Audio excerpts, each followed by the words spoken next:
ಬಂಧುಗಳೇ ನಮಸ್ಕಾರ, ಹೇಗಿದ್ರೆ ನೀವೆಲ್ಲರೂ? ನಾನು ಸುಬ್ರಹ್ಮಣ್ಯ ಎಸ್ ಹಂಡಿಗೆ. ಬಂಧುಗಳೇ, 2024ರ ಮಧ್ಯಭಾಗದಲ್ಲಿ ಬಾಂಗ್ಲಾದೇಶದಲ್ಲಿ ಏನಾಗಿತ್ತು ನೀವೆಲ್ಲರೂ ಕೂಡ ಗಮನಿಸಿದ್ರೆ, ಹಿಂಸಾಚಾರ ಭುಗಿಲೆದ್ದಿತ್ತು, ಪ್ರತಿಭಟನೆ ತೀವ್ರಗೊಂಡಿತ್ತು. ಅಂತಿಮವಾಗಿ ಸರ್ಕಾರ ಪತನ ಆಗುತ್ತೆ.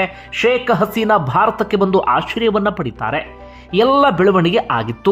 ಇದೀಗ ಮತ್ತೊಮ್ಮೆ ಅದೇ ಬಾಂಗ್ಲಾದೇಶದಲ್ಲಿ ಹಿಂಸಾಚಾರ ಭುಗಿಲೆದ್ದಿದೆ. ಇಡೀ ಬಾಂಗ್ಲಾದೇಶ ಹೊತ್ತಿ ಉರಿಯೋದಕ್ಕೆ ಶುರುವಾಗಿದೆ. ಪ್ರತಿಭಟನೆ ತೀವ್ರಗೊಳ್ತಾ ಇದೆ. ಪರಿಸ್ಥಿತಿ ಕ್ಷಣ ಕ್ಷಣಕ್ಕೂ ಬಿಗಡಾಯಿಸ್ತಾ ಇದೆ. ಅಲ್ಲಿನ ಮಧ್ಯಂತರ ಸರ್ಕಾರದ ಕಂಟ್ರೋಲ್ ಸಂಪೂರ್ಣವಾಗಿ ತಪ್ಪಿ ಹೋಗಿಬಿಟ್ಟಿದೆ. ಯಾವ ಕ್ಷಣದಲ್ಲಿ ಏನು ಬೇಕಾದರೂ ಆಗಬಹುದು ಎನ್ನುವಂಥ ಪರಿಸ್ಥಿತಿ ಇದೆ. ಪತ್ರಿಕಾ ಕಚೇರಿಗಳಿಗೆ ಬೆಂಕಿ ಹಾಕಲಾಗ್ತಾ ಇದೆ. ಸಿಕ್ಕಲ್ಲಿ ಕಲ್ಲನ್ನು ತೂರಲಾಗ್ತಾ ಇದೆ. ಕಣ್ಣಿಗೆ ಏನು ಸಿಗುತ್ತೋ ಅದೆಲ್ಲವನ್ನು ಕೂಡ ನಾಶಪಡಿಸಲಾಗ್ತಾ ಇದೆ. ಮತ್ತೊಂದು ಕಡೆ ಭಾರತದ ವಿರುದ್ಧದ ಪ್ರತಿಭಟನೆಯೂ ಕೂಡ ತೀವ್ರಗೊಳ್ತಾ ಇದೆ. ಹಾಗಾದರೆ ಸದ್ಯ ಅಲ್ಲಿ ಏನಾಗ್ತಾ ಇದೆ, ಇದಕ್ಕೆ ಅಸಲಿ ಕಾರಣ ಏನು, ಒಂದಷ್ಟು ವಿವರವನ್ನು ಈ ವಿಡಿಯೋದಲ್ಲಿ ಗಮನಿಸ್ತಾ ಹೋಗೋಣ. ಬಂಧುಗಳೇ, ಬಾಂಗ್ಲಾದೇಶದಲ್ಲಿ ಫೆಬ್ರವರಿ ತಿಂಗಳಲ್ಲಿ ಚುನಾವಣೆ ಘೋಷಣೆ ಆಗಿದೆ. ಅಲ್ಲಿನ ಚುನಾವಣೆಯ ವಸ್ತು ಅಂದರೆ ಅಲ್ಲಿನ ಆರ್ಥಿಕತೆಗೆ ಸಂಬಂಧಪಟ್ಟ ಹಾಗಲ್ಲ, ಅಥವಾ ಅಭಿವೃದ್ಧಿಗೆ ಸಂಬಂಧಪಟ್ಟ ಹಾಗಲ್ಲ, ಅಥವಾ ಜನರ ಜೀವನಕ್ಕೆ ಸಂಬಂಧಪಟ್ಟ ಹಾಗಲ್ಲ. ಅಲ್ಲಿ ಚುನಾವಣೆ ಬರ್ತಿದ್ದ ಹಾಗೆ ಭಾರತದ ಕಡೆಗೆ ಬೆರಳು ಮಾಡಿ ತೋರಿಸೋದಕ್ಕೆ ಶುರು ಮಾಡ್ಕೊಳ್ತಾರೆ. ಭಾರತದಿಂದ ನಮಗೆ ಥ್ರೆಟ್ ಇದೆ, ಭಾರತದಿಂದ ನಮಗೆ ಅಪಾಯ ಇದೆ ಎನ್ನುವಂಥ ರೀತಿಯಲ್ಲಿ. ಅದರ ಜೊತೆಗೆ ಈಗೇನಾಗಿದೆ ಅಂದರೆ, ಶೇಖ್ ಹಸೀನಾಗೆ ಭಾರತ ಆಶ್ರಯವನ್ನು ಕೊಟ್ಟಿದೆ. ಶೇಖ್ ಹಸೀನಾ ಸದ್ಯ ಬಾಂಗ್ಲಾದೇಶದಲ್ಲಿ ವಿಲನ್ ರೀತಿಯಲ್ಲಿ ಬಿಂಬಿಸಲಾಗ್ತಾ ಇದೆ. ಹೀಗಾಗಿ ಬಾಂಗ್ಲಾದೇಶದಲ್ಲಿ ಯಾರನ್ನ ವಿಲನ್ ರೀತಿಯಲ್ಲಿ ನೋಡ್ತಾ ಇದ್ದಾರೋ ಅದೇ ಶೇಖ್ ಹಸೀನಾಗೆ ಭಾರತ ಆಶ್ರಯವನ್ನ ಕೊಟ್ಟಂತ ಕಾರಣಕ್ಕಾಗಿ ಅಲ್ಲೊಂದು ರೀತಿಯಲ್ಲಿ ಆಕ್ರೋಶ ಇದ್ದೇ ಇತ್ತು. ಈ ಕಾರಣಕ್ಕಾಗಿ ಆಗಾಗ ಪ್ರತಿಭಟನೆ ನಡೀತಾ ಇತ್ತು. ಶೇಖ್ ಹಸೀನರನ್ನ ಹಸ್ತಾಂತರ ಮಾಡಬೇಕು ಎನ್ನುವಂಥ ಒತ್ತಾಯ ಎಲ್ಲವೂ ಕೂಡ ಕೇಳಿ ಬರ್ತಾ ಇತ್ತು. ಅದರ ನಡುವೆ ಒಂದು ಬೆಳವಣಿಗೆ ಆಗತ್ತೆ. ಅಲ್ಲಿನ ವಿದ್ಯಾರ್ಥಿ ನಾಯಕ, ಆತನ ಹೆಸರು ಶರೀಫ್ ಉಸ್ಮಾನ್ ಹಾದಿ ಅಂತ. ಈತ ಯಾರು ಅಂದ್ರೆ, ಈ ಹಿಂದೆ ಪ್ರತಿಭಟನೆ ಆಯ್ತಲ್ಲ, ಪ್ರತಿಭಟನೆ ಆಗಿ ಶೇಖ್ ಹಸೀನಾ ಸರ್ಕಾರವನ್ನ ಪತನಗೊಳಿಸಿದ್ರಲ್ಲ, ಅದರ ನೇತೃತ್ವವನ್ನು ವಹಿಸಿಕೊಂಡಂತವನು ಈ ಉಸ್ಮಾನ್ ಹಾದಿ. ಪ್ರತಿಭಟನೆಯ ಮಂಚೂಣಿಯಲ್ಲಿ ಇದ್ದಂಥವನು. ಈ ಚುನಾವಣೆಗೂ ಕೂಡ ಆತ ಸ್ಪರ್ಧೆಯನ್ನ ಮಾಡಿದ್ದ. ಹೀಗಿರುವಾಗಲೇ ಚುನಾವಣೆಗೆ ತಯಾರಿಯನ್ನ ಮಾಡಿಕೊಳ್ಳುವ ಸಂದರ್ಭದಲ್ಲೇ ಕಳೆದ ವಾರ ಅಂದ್ರೆ ಡಿಸೆಂಬರ್ 12ನೇ ತಾರೀಕು ಆತ ಮಸೀದಿಯಲ್ಲಿ ಪ್ರಾರ್ಥನೆ ಮುಗಿಸಿ ಹೊರಗಡೆ ಬರ್ತಾ ಇದ್ದ ಹಾಗೆ ಮುಸುಕುಧಾರಿಯೊಬ್ಬ ಬಂದು ಗುಂಡನ್ನ ಹೊಡಿತಾನೆ. ಆತ ಯಾವಾಗ ಶೂಟ್ ಮಾಡ್ತಾನೋ ಉಸ್ಮಾನ್ ಹಾದಿ ಕುಸಿದು ಬೀಳ್ತಾನೆ, ಗಂಭೀರವಾಗಿ ಗಾಯಗೊಳ್ತಾನೆ. ಆತನನ್ನು ಸಿಂಗಾಪುರಕ್ಕೆ ಏರ್ಲಿಫ್ಟ್ ಮಾಡಲಾಗುತ್ತೆ. ಅಲ್ಲಿ ಚಿಕಿತ್ಸೆಯನ್ನು ಮುಂದುವರಿಸಲಾಗಿತ್ತು.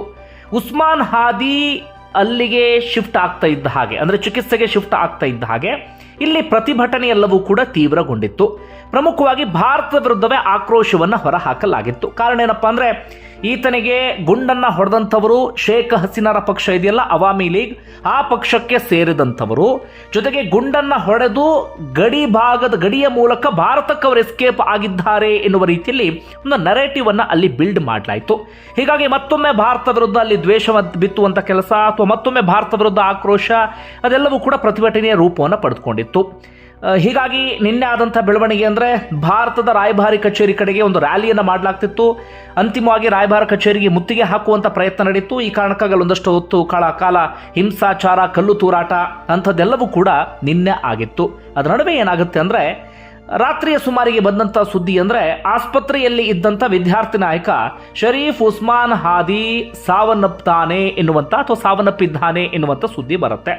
ಈ ಸುದ್ದಿ ಬರ್ತಾ ಇದ್ದ ಹಾಗೆ ಡಾಕಾ ಹೊತ್ತಿ ಉರಿಯೋದಕ್ಕೆ ಶುರುವಾಗಿಬಿಡುತ್ತೆ. ಮೊದಲೇ ಪ್ರತಿಭಟನೆ ಮಾಡ್ತಾ ಇದ್ರು, ಮೊದಲೇ ಹಿಂಸಾಚಾರ ಭುಗಿಲೆದ್ದಿತ್ತು. ಯಾವಾಗ ಉಸ್ಮಾನ್ ಹಾದಿ ಸಾವಿನ ಸುದ್ದಿ ಅಧಿಕೃತವಾಗಿ ಬರುತ್ತೋ ಆ ಹಿಂಸಾಚಾರ ಇನ್ನೊಂದು ಹಂತಕ್ಕೆ ಹೋಗೋದಕ್ಕೆ ಶುರುವಾಗುತ್ತೆ. ಪ್ರಮುಖವಾಗಿ ಅವಾಮಿ ಲೀಗ್ ಪಕ್ಷದ ಕಚೇರಿಗೆ ಬೆಂಕಿಯನ್ನು ಹಾಕಲಾಗುತ್ತೆ.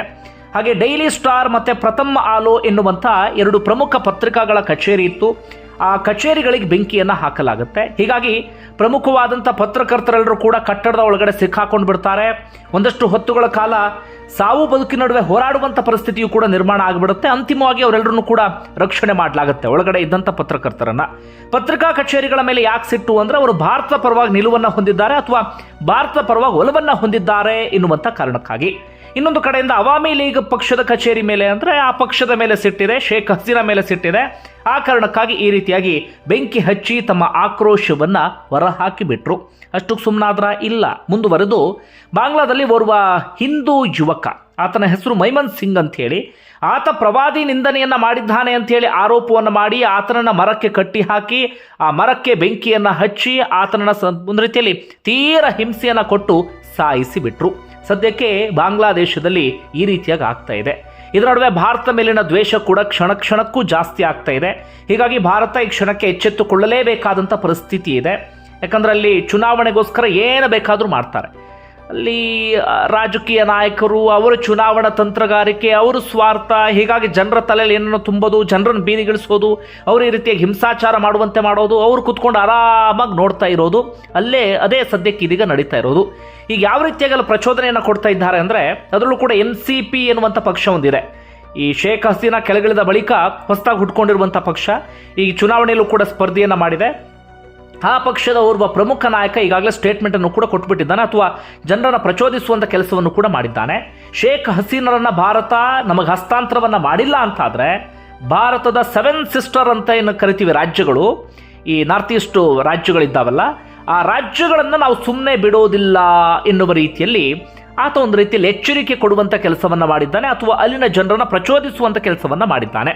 ನಿಮ್ಮೆಲ್ಲರಿಗೂ ಕೂಡ ಗೊತ್ತಿರುವ ಹಾಗೆ ನಾರ್ತ್ ಈಸ್ಟ್ ರಾಜ್ಯಗಳು ಬಾಂಗ್ಲಾದೇಶದ ಜೊತೆಗೆ ಗಡಿಯನ್ನು ಹಂಚಿಕೊಂಡಿದ್ದಾವೆ. ಹೀಗಾಗಿ ಸಹಜವಾಗಿ ಒಂದು ಆತಂಕ ಇದ್ದೇ ಇದೆ. ಯಾಕಂದರೆ ಬರೀ ಇವರು ಬಗಳುತ್ತಾ ಇಲ್ಲ, ಯಾವ ಸಂದರ್ಭದಲ್ಲಿ ಬೇಕಾದರೂ ಕಚ್ಚಬಹುದು ಎನ್ನುವಂಥ ರೀತಿಯಲ್ಲಿ.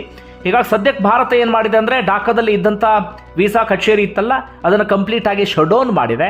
ಹಾಗೆ ಗಡಿ ಭಾಗದಲ್ಲಿ ಇದೀಗ ಸೇನೆಯನ್ನು ಕೂಡ ನಿಯೋಜನೆ ಮಾಡಲಾಗಿದೆ.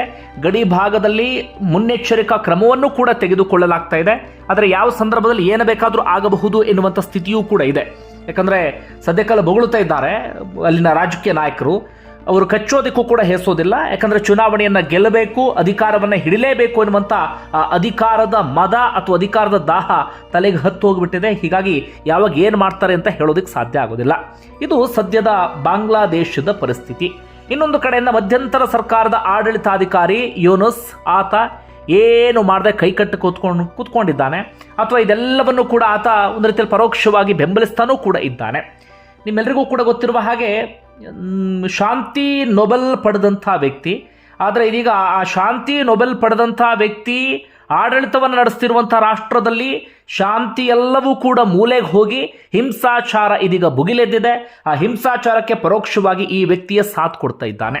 ಸಾಧಾರಣವಾಗಿ ಒಂದು ದೇಶದ ಆಡಳಿತಾಧಿಕಾರಿ ಅಂದಾಗ ನಾವು ಅವರನ್ನ ಗೌರವದಿಂದ ಕರಿಬೇಕಾಗತ್ತೆ, ಅಥವಾ ಬಹುವಚನವನ್ನು ಪ್ರಯೋಗ ಮಾಡಬೇಕಾಗತ್ತೆ. ಆದರೆ ಇಂಥವರಿಗೆ ಬಹುವಚನ ಪ್ರಯೋಗವೂ ಕೂಡ ವ್ಯರ್ಥ ಅಂತ ಅನಿಸುತ್ತೆ. ಈ ರೀತಿಯಾದಂಥ ಅತಿರೇಕದ ವರ್ತನೆ, ಅಧಿಕಾರದ ದಾಹ, ಅಧಿಕಾರದ ಅಮಲು ಹಿಡಿದು ಜನರನ್ನು ಬೀದಿಗಿಳಿಸಿ ಸಾಯಿಸ್ತಾರಲ್ಲ, ಅಂಥ ಯಾವುದೇ ಲೀಡರ್ಗಳನ್ನು ಕೂಡ ನಾವು ಗೌರವವನ್ನು ಕೊಟ್ಟು ಕರೆಯೋದಕ್ಕೆ ಸಾಧ್ಯವೇ ಆಗೋದಿಲ್ಲ. ಇದು ಸದ್ಯ ಬಾಂಗ್ಲಾದೇಶದಲ್ಲಿ ಆಗ್ತಿರುವಂಥ ಪರಿಸ್ಥಿತಿ. ಯಾವ ಕ್ಷಣದಲ್ಲಿ ಇನ್ನೇನಾಗುತ್ತೋ, ಇನ್ನೆಷ್ಟು ಹೆಣ ಬೀಳುತ್ತೋ ಗೊತ್ತಿಲ್ಲ. 2024ರ ಆ ಹಿಂಸಾಚಾರದಲ್ಲೇ ಸಾಕಷ್ಟು ಮಂದಿ ಪ್ರಾಣವನ್ನು ಕಳ್ಕೊಂಡಿದ್ರು. ಇನ್ನೊಂದು ಕಡೆಯಿಂದ ಭಾರತವೂ ಕೂಡ ಎಚ್ಚರಿಕೆಯಿಂದ ಇರಬೇಕಾದಂಥ ಪರಿಸ್ಥಿತಿ ನಿರ್ಮಾಣ ಆಗಿದೆ. ಇನ್ನೊಂದು ಕಡೆಯಿಂದ ಅಲ್ಲೂ ಕೂಡ ಹಿಂಸಾಚಾರ ಭುಗಿಲೇಳ್ತಾ ಇದೆ. ಬಂಧುಗಳೇ, ನಿಮ್ಗೆ ಏನಿಸ್ತದೆ ಕಮೆಂಟ್ ಬಾಕ್ಸಲ್ಲಿ ಮೆನ್ಷನ್ ಮಾಡಿ. ಧನ್ಯವಾದ ವಿಡಿಯೋ ನೋಡಿದ್ದಕ್ಕಾಗಿ.